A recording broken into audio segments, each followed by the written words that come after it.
गरीब सास बहू की जादुई रसोई। माँ मुझे एक रोटी और दो ना, एक रोटी में पेट नहीं भरा।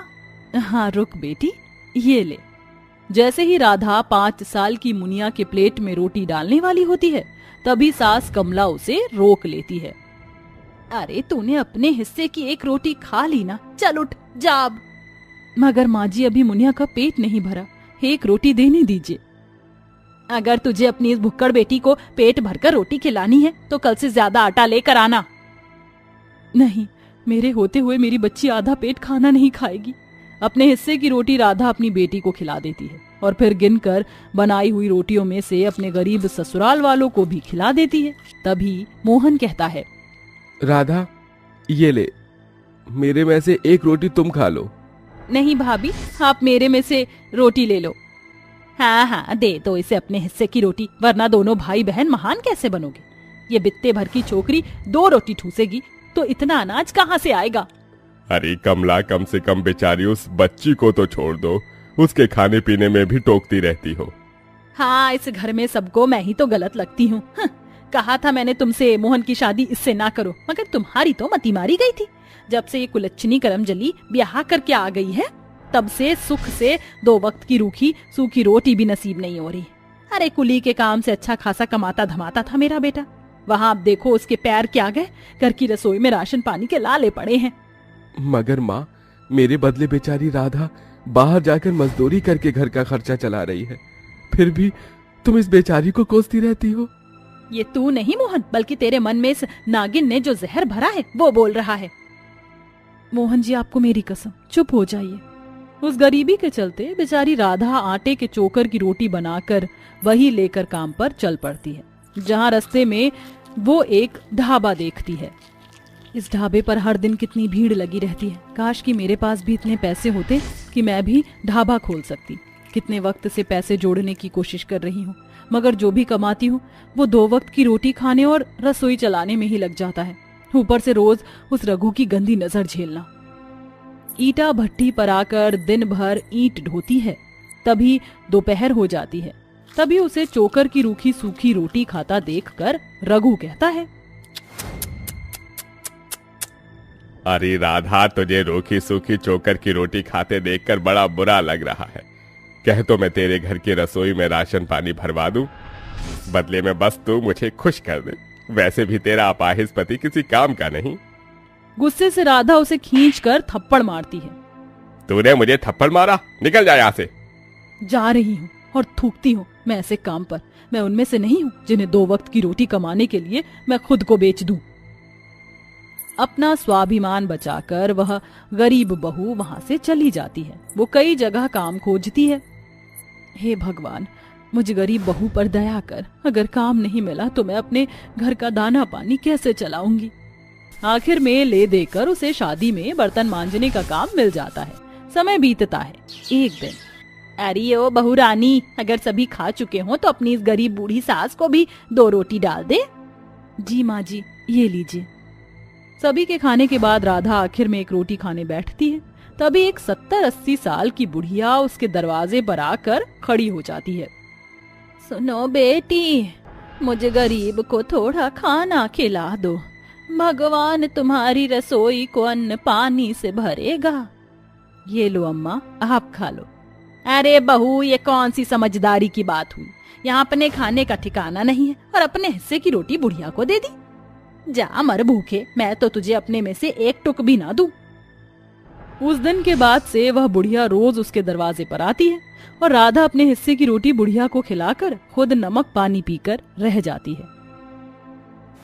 बेटी, तुमने इतने दिन तक मेरी भूख मिटाई, अपनी रोटी मुझे दी, मैं भी तुम्हें कुछ दे रही हूँ।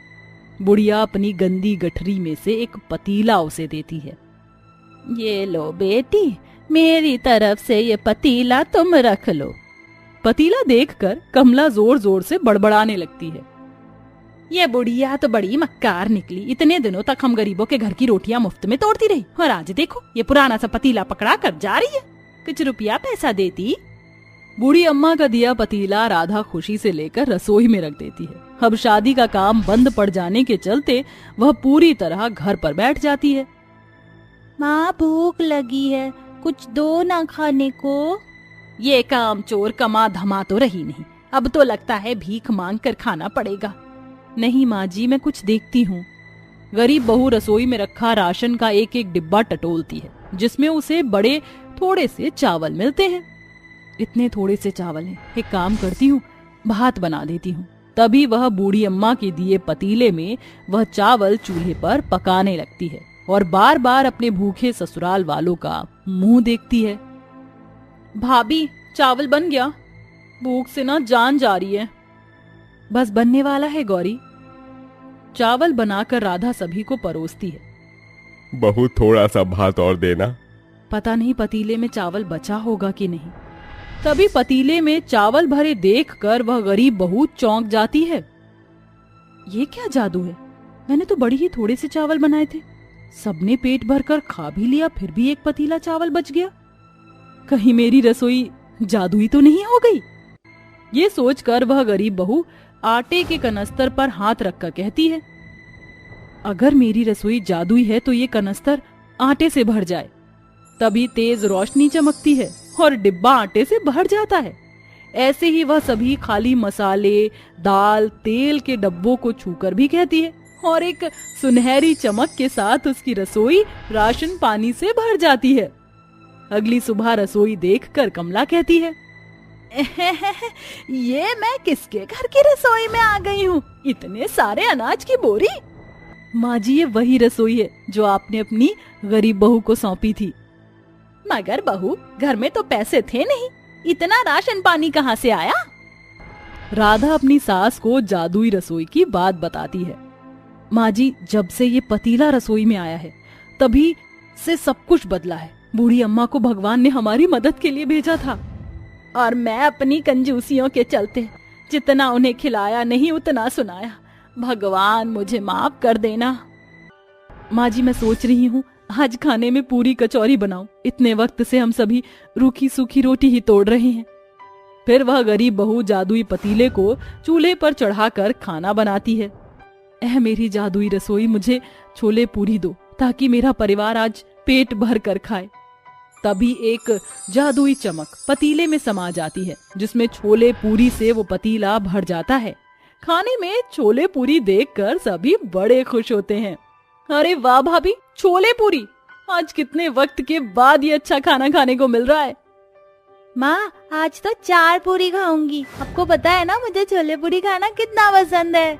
ये सुनकर गरीब बहू की आंख में आंसू आ जाते हैं। हाँ मेरी बच्ची, तुझे जितना खाना है उतनी पूरी खाना, ठीक है?